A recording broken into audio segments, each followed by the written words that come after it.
เอาละก็น้องมื้อนี้เขาก็จะมาแกะกล่องซุ่มจากโปคาโลอีกแหละอันนี้เป็นกล่องที่8แล้วเนาะก็เนาะที่สั่งมานี่ยังบ่เคยได้เด้อเอามามื้อนี้จะหนักจะเต็มมันลองเบิ่งส่งดีมขอได้บ่นะนี่เนาะมาแล้วทุกคนเนาะนี่จำนวน3กล่องสีเขียวแล้วก็สีฟ้าอันหนึ่งมาลุ้นกันอันหนึ่ง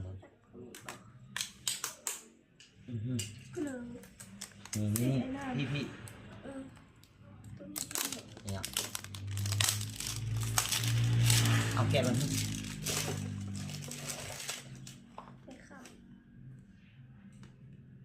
รางวัลมันมีทั้ง iPhone แล้วก็เงินเนาะนี่เนาะสวัสดีครั้งต่อไปไปหาย